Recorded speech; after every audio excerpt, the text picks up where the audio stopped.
Jeg ved ikke, hvad der sker faktisk, men man giver rødt kort for en, der har blod i næsen. Men hvad er det for noget, man? Vi går tilbage til lilleput-fodbold eller hvad, mand? Seriøst, det her. Jeg kan ikke forstå det. Og hele kampen efter vi scorer, så er det ligesom, at okay, nu skal Brøndby bare have et mål. Jeg forstår ikke Lars i den her situation, altså det gør jeg ikke. Jeg skal se den igen. Måske er han ret, måske er han ikke, men jeg forstår ham ikke. Jeg kan forstå på det. Det bliver fuldstændig afgørende for, at I mister point her. Selvfølgelig jo. Vi er 10 mand mod 11 i 20 minutter. Hvorfor? For hvad? Kan du forklare mig, hvorfor? Jeg havde håbet, du kunne. Nej, men det kan jeg ikke, fordi jeg ved heller ikke, hvad der foregår. Masser af drama og frustration altså i Brøndby over både forseelsen og resultatet. Begge dele kommer vi tilbage til. Først en chance her. Det er Brøndbys debuterende forsvarsspiller Goodson, som kommer godt op til den der. Og Lyngby i den anden ende viste egentlig også fine takter fra kampens start. Her er det dog Brian Fetai, der viser, ikke fodboldtakter, men skuespiller-evner. Prøv at se her. Forsøger at få sig et straffespark. Og gud, hvor han dog falder nemt. Stor frustration også netop fra Goodson her, men sparker ud heldigvis. Dog ikke på Brian Fetai. Det var Brøndby, der styrede første halvleg. De havde masser af chancer. Nikolaj Agger med et forsøg her, og der var masser at tage af. Daniel Vass, der var blevet rykket op på midtbanen, gjorde også en god figur. Her viser han lige lidt evner, afslutningsevner. Og tæt på, ja, det var næsten overskriften for Brøndby hele den her første halvleg.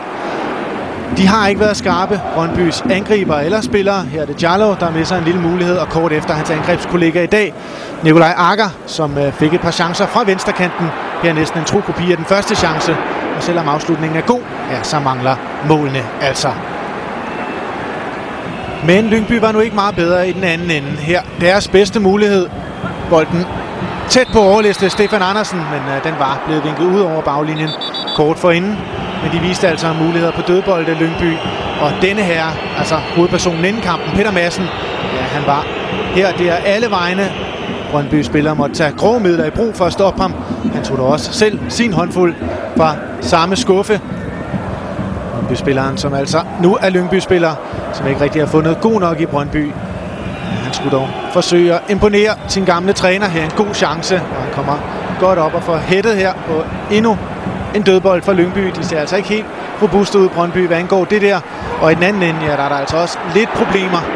Det her er dog en meget god situation, både til at illustrere deres problemer, men også deres overtag i første halvleg. Der var chance på chance, men uden at de egentlig blev rigtig, rigtig farlige.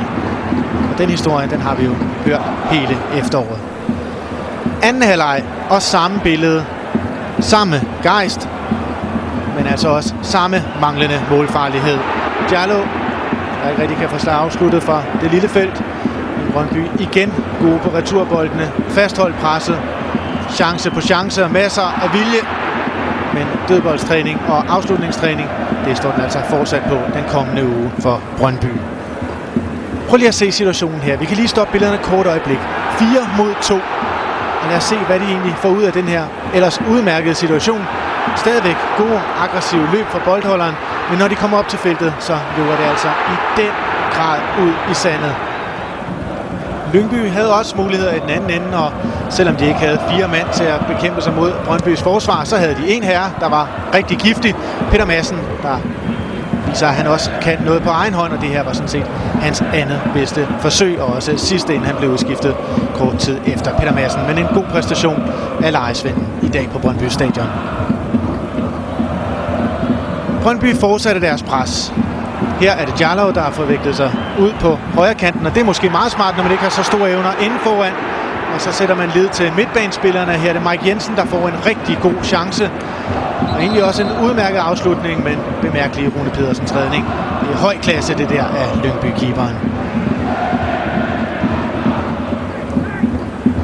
Lyngby var der også gæster i den anden evne. Ikke så tit, men det lykkedes. Her er det et frispark. Lidt dumt af Mike Jensen på Anders Christiansen.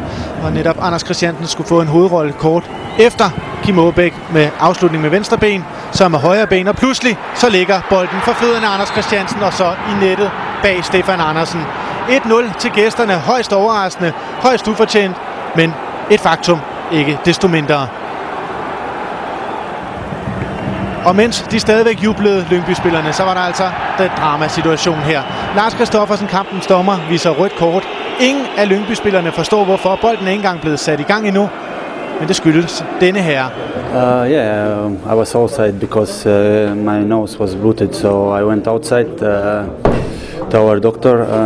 And yeah, when we scored, was so happy. I ran inside to the field, and yeah, this was the reason that I get second yellow. I feel sorry for the guys that I let them only with 10. Han bliver en spiller, der er ude til skadesbehandling. Han bløder fra næsen. Han er trådt uden for banen og for behandling. Og så løber han på banen igen uden min tilladelse. Og der foreskriver loven det, at når man gør det uden dommerens tilladelse, løber på banen igen, så koster det en advarsel. Og så uheldigvis for nummer 6, så har han en advarsel i forvejen. Og dermed bliver det advarsel nummer 2, og så dermed udvisning. Ja, dermed udvisning altså også god nok. Brøndby var som endda også god nok. De ville meget. Prøv at se her. Agger igen godt igennem. Han ville meget, den unge angriber. Var sådan set også rigtig god, lige bortset fra det der med målene. Men det plejer også at have en vis betydning for en angriber. Her kommer han til en god afslutning, men igen Rune Pedersen vaks ved havelågen. Og så er han lidt frustreret, og det skulle han måske også være. For øjeblikket efter skulle han have scoret. Her, Agger sender bolden i nettet, men dommeren annullerer målet. Prøv lige at bemærke Lyngbys højre bak, der hænger oppe i billedet til venstre. Han ophæver faktisk offsiden, og dermed bortdømt er Brøndby og Nikolaj Agger, altså i situationen her. Ja, han havde faktisk fortjent lidt medgang, den unge angriber. I 2 minutter henne i overtiden, og Brøndby kaster alt frem. Lyngby sejler, og derfor kan Brøndby og Daniel Vaz til allersidst sikre sig en vigtig scoring og et vigtigt point. De havde fortjent point i dag. Lyngby, de kæmpede forbilledeligt, men det var altså ikke nok til allersidst.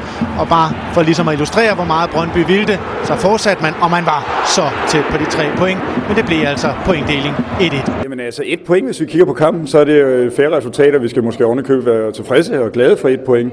Men uanset hvordan en kamp forløber, når du er henne i 92. 20. minutter, der er 2 minutter tilbage af 4 minutters overtid, så er det pivhammerne og pisse ærgerligt og alle mulige andre fyreord at miste 2 point, fordi det er reelt det, vi gør.